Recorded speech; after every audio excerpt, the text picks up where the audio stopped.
ዛሬ ከአንድ ጓደኛዬ ጋር ተቀጣጥረን መጣው እያለኝ ለ1 ሰዓት ከ40 ደቂቃ ነው ያስጠበቀኝ። አቤት እንዴት እንደተናደድኩ! ሲመጣ ምን እንዳልኩት ራሱ ትዝ አይለኝም። ልክ ነው የነገርኩት።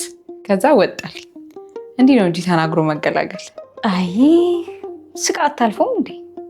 ኧረ ምን ጭቅጭቅ ነው ማታው ነው ወይ ያናድዳል።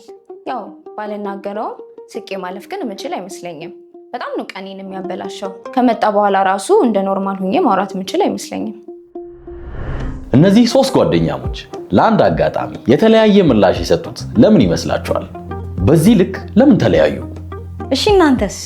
አንዳንዶቻችሁ አይናፋር፣ አንዳንዶቻችሁ ቀውጢ፣ ቤቱን በአንድ እግር የምታቆሙ፣ አንዳንዶቻችሁ ስሜታዊ፣ ቶሎ የምትደሰቱ፣ ቶሎ የምትከፉ። እንደዚህ የተለያየ ነው ለምን ይመስላችኋል? ተፈጥሯችን ይሆን ወይስ ከጊዜ በኋላ የመጣ? ሰላም፣ ጸጋ እባላለሁ። በአምላክ ሰምፔር እባላለሁ ከእጅለጅ ፊልምስ።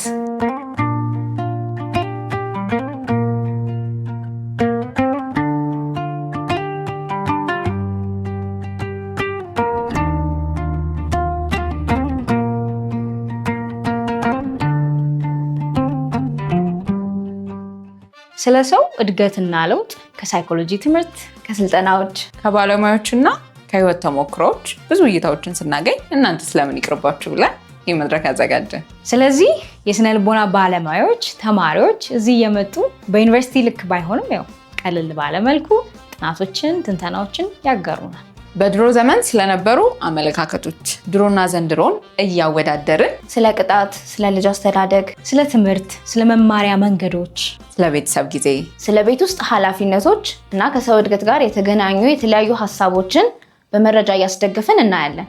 ስለዚህ ፎሎ፣ ሰብስክራይብ፣ ሼር እያደረጉ ይጠብቁ።